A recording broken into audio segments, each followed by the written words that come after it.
यहाँ आने के बाद मार्क जुकरबर्ग की किस्मत पलटी। उस वक्त ट्रेन उत्तर प्रदेश के फिरोजाबाद जिला में नीम करौली गाँव के पास थी। बाबा को जबरन उतारने के बाद जैसे ट्रेन ने चलने से ही मना कर दिया। वो अपनी हाइट घटा या बढ़ा सकते थे, फ्यूचर देख सकते थे और लोगों के माइंड्स को पढ़ सकते थे, जिसे कैंची मोड़ माना जाता है। वास्तव में इस जगह का कैंची से कोई भी लेना देना नहीं। वो आदमी तुरंत अपने घर जाता है और पूरी बात अपनी माँ को बताता है और अपने घर से बाबा के लिए खाना लेकर आता है। गाँव वाले गुफा में जाते हैं और एक बार फिर से दंग रह जाते हैं, क्योंकि गुफा के अंदर सच में एक धुनी मिलती है।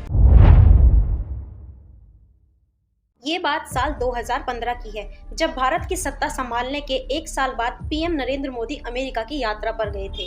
वहां उनकी मुलाकात फेसबुक के सीईओ मार्क जुकरबर्ग से हुई थी। तब जुकरबर्ग ने पीएम मोदी से अपनी भारत यात्रा के बारे में बताया था। मार्क जुकरबर्ग की ये यात्रा थी उत्तराखंड में नैनीताल के पास स्थित कैंचीधाम आश्रम की। यहाँ आने के बाद मार्क जुकरबर्ग की किस्मत पलटी और जिस फेसबुक को वो बेचने की तैयारी कर रहे थे, उसी फेसबुक ने उन्हें फर्श से अर्श तक पहुँचाया। जी हाँ, अगर आज फेसबुक दुनिया भर में सक्सेस की नई कहानियां लिख रहा है, तो इसमें भारत का बहुत बड़ा हाथ है और सबसे बड़ा हाथ है नीम करौली बाबा का। उन्होंने बताया था कि वो इस बात को लेकर काफी कंफ्यूजन में थे कि फेसबुक को बेचा जाए या नहीं। तो इस पर उन्हें एप्पल के फाउंडर स्टीव जॉब्स ने एक सलाह दी कि इंडिया जाओ और वहाँ एक खास मंदिर होकर आओ। इंडिया में वो 1 महीना रहे, पर मंदिर पहुँचे तो उन्हें अपनी कंपनी के लिए एक नया मिशन मिल गया। 27 दिसंबर 2015 को एप्पल के CEO Tim Cook prime minister Narendra Modi से मिले थे। उन्होंने बताया था कि एप्पल और इंडिया का एक अनोखा रिश्ता है। एप्पल के फाउंडर स्टीव जॉब्स तो खुद इंस्पिरेशन के लिए इंडिया जा चुके थे।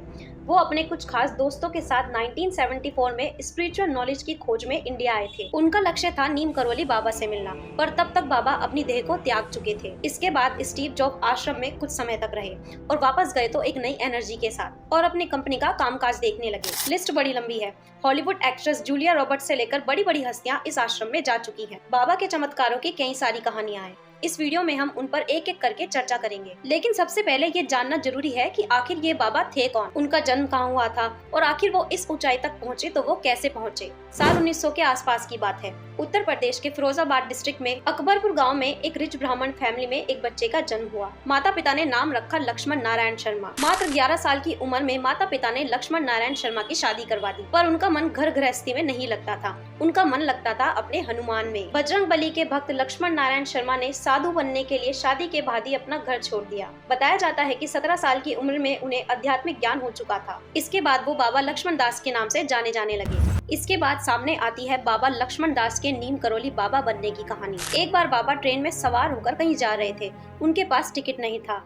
इस पर टीटी ने उन्हें ट्रेन से उतार दिया। उस वक्त ट्रेन उत्तर प्रदेश के फिरोजाबाद जिला में नीम करौली गाँव के पास थी। बाबा को जबरन उतारने के बाद जैसे ट्रेन ने चलने से ही मना कर दिया। लाख कोशिशें करने के बाद भी ट्रेन बिल्कुल भी आगे नहीं बढ़ रही थी। तमाम कोशिशें फेल हो चुकी थी।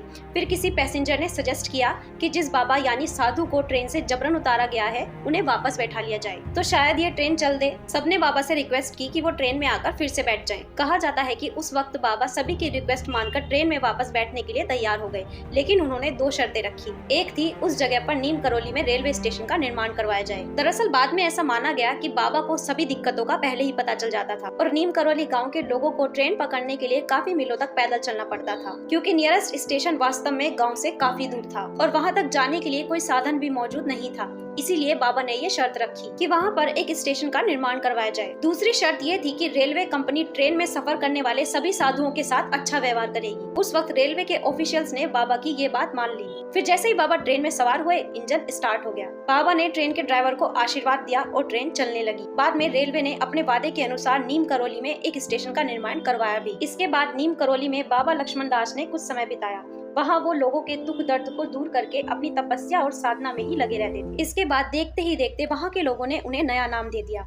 लोग उन्हें कहने लगे नीम करौली बाबा। इसके बाद वो धीरे धीरे इसी नाम से फेमस होते चले गए। वैसे तो भक्त नीम करौली बाबा को हनुमान जी का ही अवतार मानते हैं और उन्हें भगवान कहते हैं, पर नीम करौली बाबा ने इस बात को कभी नहीं माना। वो न माथे पर तिलक लगाते थे, न गले में माला पहनते थे, बस हमेशा सादे कपड़ों में रहते थे और एक आम आदमी की तरह ही अपना जीवन जीते थे। यहाँ तक कि बाबा ने कभी अपने पैर को किसी और को छूने तक नहीं दिया। किया। हालांकि अगर कोई बाबा के पैर छूने की कोशिश करता था तो वो उन्हें श्री हनुमान जी के पैर छूने के लिए कहते थे। बाबा नीम करोली हनुमान जी के बहुत बड़े भक्त थे और उसके लिए उन्होंने गुफा में 13 सालों तक तपस्या की थी। कहा जाता है कि इसके जरिए उन्हें बहुत सारी सिद्धियां हासिल हो गई थी, जिसका इस्तेमाल बाबा नीम करोली लोगों की भलाई के लिए किया करते थे। उनके भक्त तो यहाँ तक मानते हैं कि उनकी तपस्या से प्रसन्न होकर हनुमान जी ने उन्हें दर्शन भी दिए थे और ये सारी शक्तियाँ उन्हें दी थी। बताया जाता है कि बाबा नीम करोली एक टाइम पर एक से ज्यादा जगह पर प्रेजेंट रह सकते थे। वो अपनी हाइट घटा या बढ़ा सकते थे, फ्यूचर देख सकते थे और लोगों के माइंड्स को पढ़ सकते थे, लेकिन बाबा ने खुद से कभी इस बारे में कोई दावा नहीं किया। वो तो केवल श्री राम का नाम जपते रहते थे। बाबा नीम करोली और हनुमान जी में काफी समानताएं थी। हनुमान जी की तरह ही नीम करोली बाबा भी हमेशा श्री राम के नाम में ही लीन रहते थे और उन्हीं का नाम जपते रहते थे। नीम करोली बाबा की सिद्धियां भी इस बात पर काफी हद तक मोहर लगाती हैं कि इन सब शक्तियों के साथ ही सभी तरह की नॉलेज उन्हें और नेचर पर पूरी तरह से कंट्रोल होने के बावजूद नीम करोली बाबा में अहंकार का जरा सा भी अंश नहीं था। नीम करोली बाबा के चेहरे पर हमेशा एक डिवाइन स्माइल बनी रहती थी जो लोगों को अपनी तरफ मैग्नेट की तरह खींचती थी। कैंची धाम आश्रम नैनीताल अल्मोड़ा रूट पर नैनीताल से करीब 17 किलोमीटर और भवानी से करीब 9 किलोमीटर की दूरी पर स्थित है। इस मॉडर्न पिलग्रिमेज पर बाबा नीम करोली का आश्रम है। हर साल 15 जून को यहाँ एक बहुत बड़े मेले का आयोजन होता है जिसमें देश विदेश के लोग हिस्सा लेते हैं। दरअसल इस जगह का नाम कैंची मोटर रूट के 2 खतरनाक मोड़ों की वजह से रखा गया है, जिसे कैंची मोड़ माना जाता है। वास्तव में इस जगह का कैंची से कोई भी लेना देना नहीं है। 1940 में एक छोटी सी घाटी के पास नीम करोली बाबा पहुँचे और सड़क पर ही बैठ गए। वहाँ पहाड़ी पर बैठे एक आदमी को उन्होंने उसी के नाम से बुलाया। बाबा उस आदमी से कहने लगे कि ज्यादा परेशान मत हो और ये मत सोचो कि मैं तुम्हारा नाम कैसे जानता हूँ। बाबा उस आदमी से कहते हैं कि मैं तो तुम्हें कई जन्मों से जानता हूँ। अभी ये सब छोड़ो, मुझे भूख लगी है, घर से खाना ले आओ। वो आदमी तुरंत अपने घर जाता है और पूरी बात अपनी माँ को बताता है और अपने घर से बाबा के लिए खाना लेकर आता है। खाना खाने के बाद बाबा उसे बाकी गाँव वालों को बुला के लाने के लिए कहते हैं। फिर वहाँ पर सभी गांव वाले बाबा के पास आ जाते हैं। जिस जगह पर बाबा बैठे थे वहाँ पर एक छोटी सी नदी बह रही थी। बाबा गांव वालों के साथ उस नदी को पार करते हैं और आगे चलकर एक जगह पर रुक जाते हैं और गांव वालों को एक पत्थर की तरफ इशारा करते हुए कहते हैं कि इस पत्थर को थोड़ा खोदो, इसके पीछे गुफा है। बाबा की इस बात को सुनकर सभी हैरान हो जाते हैं और सोचते हैं कि हम तो इस गाँव में बचपन से रह रहे हैं, तो हमें कैसे इस बारे में नहीं पता था कि इसके पीछे एक गुफा भी हो सकती है। तो बाबा की बात को मानते हुए गाँव वाले पत्थर को खोदना शुरू कर देते हैं। खुदाई के बाद पत्थर हटता है तो उसके पीछे सच में एक गुफा होती है। गांव वाले चौंक जाते हैं कि उन्हें इस बारे में कैसे नहीं पता था और जो बाबा इस गांव में पहली बार आए हैं उन्हें इस गुफा के बारे में इतनी जानकारी कैसे है। इसी बीच बाबा गांव वालों को बताते हैं कि गुफा के अंदर एक धूनी भी है। गांव वाले गुफा में जाते हैं और एक बार फिर से दंग रह जाते हैं क्योंकि गुफा के अंदर सच में एक धूनी मिलती है। धूनी देखकर लोगों को ऐसा लगता है जैसे उसे अभी अभी किसी ने वहां रखा हो। धूनी के साथ साथ एक चिमटा भी पड़ा हुआ मिलता है और एक हवन कुंड भी मिलता है और ये सब देखकर गांव वालों की हैरानी और ज्यादा बढ़ जाती है कि आखिर ये सब हुआ कैसे और ये सब क्या है। बाबा कहते हैं ये कोई भी चमत्कार नहीं है और ना ही मैं कोई चमत्कारी बाबा हूँ। दरअसल गुफा में रखी हुई सारी चीज एकदम साफ सुथरी और नई जैसी थी।